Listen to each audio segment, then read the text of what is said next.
I could not have possibly imagined what what the hell is going on with CP3 because I don't think he's ever had a 5 game bad stretch like that in his entire career. So did he get old or did Jason Kidd just break him? Like one of the all-time great point guards put together a puzzle that Chris Paul couldn't crack.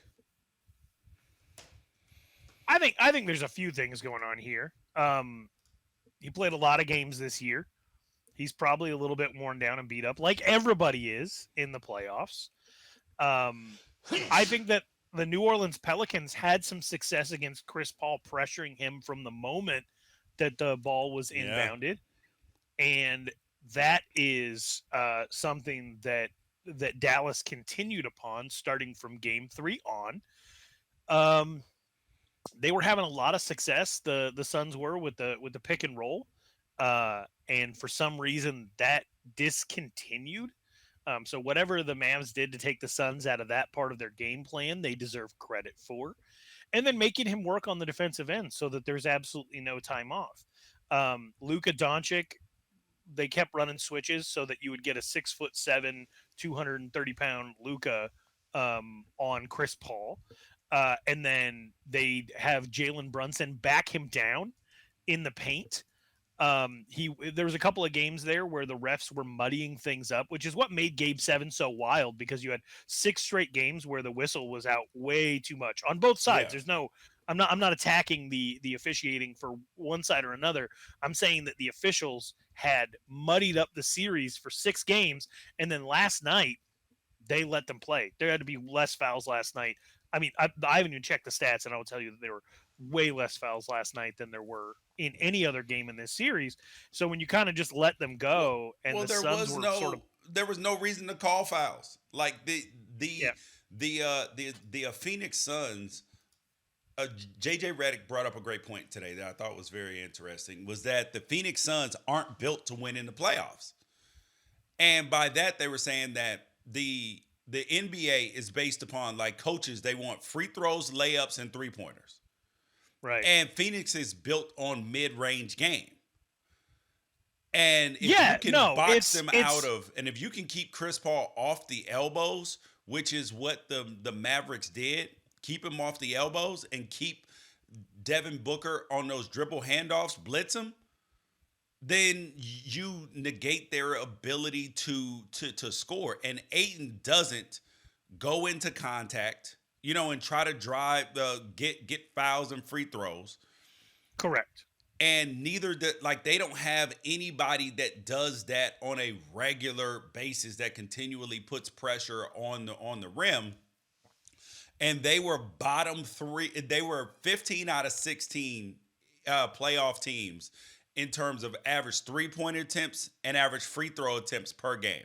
And that makes a losing proposition in the playoffs.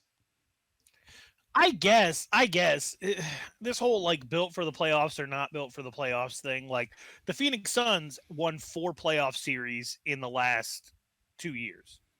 So like really the only team that is built for the playoffs is the one that wins, No, I no, guess no, is what we're absolutely not. saying. And So so hold the on. the Phoenix Suns are not physical on the offensive end. They are physical on the defensive end. So this gives you this weird skew of why everybody's always shooting more free throws than them. The Phoenix Suns believe in sharing. They believe in clean open shots. It's like the most beautiful high school offense you've ever seen, right? They have the ability to shoot three-pointers at volume, but they would rather take higher percentage shots. There was all these people praising them for having 8 straight playoff games shooting 50% or above. We keep calling Chris Paul a bum for the way that he played in the playoffs this year. The man shot almost 60% from the field for the entire playoffs. Like he finished at 56% even after the clunker that so like that everything that they're trying to do is get the highest percentage shot. That's fine when it works and when the other team isn't raining down three-pointers on you because you can't close out and guard the perimeter. And so uh, the Phoenix Suns were throwing everything they possibly could at the wall. Biyombo got minutes when he wasn't even playing in the previous series. Campaign got benched. Like they were trying. The truth of the Except matter is benching Chris Paul. That after four that's true. straight bad games, like if it started out bad in game 7, Monty Williams might should have said, "All right, man, I gotta go with an extreme exam. Well, Like I have to try something else." But yeah, let's talk about Chris Paul for a second about how awful he was in the last 5 games. yeah, Because we're talking about somebody who dropped 20 in the fourth quarter of game 2, went 14 for 14 on the game, put up a historic performance. yeah. What And then happened for right. five And then consecutive games? yeah, and then all of a sudden you have a guy who's out there averaging 9.6 assists a game, right? Yep, And we're all talking about how terrible he looked, right? yep. 9.6 assists a game. We're all talking about the fact that he was just a bum, right? He went out there and put up Pat Bev's career stats, and we are all talking about how Chris Paul is a bum. And I want that to be just on the record as we move into our next segment, Oh. that somebody who went out and averaged 9 and 6 in the playoffs over a 5-game span is being called an absolute loser, bum, washed up joke of a basketball player, and we're all wondering what happened to him. And that's the best that Patrick Beverley has to offer. All right. So check this out. First thing is, I want to go back a second. At the beginning of this basketball season, do you remember on one of our shows we were talking about your Phoenix Suns? Yes. And what did I say about them, about watching them? I was probably some Laker fan hater shit. You're gonna have to refresh my memory. I said, I was like, dude, nobody cares about the Phoenix Suns. They're not worth watching at this point. That Apparently that's not true. With the amount of slander that I've seen, apparently someone cares.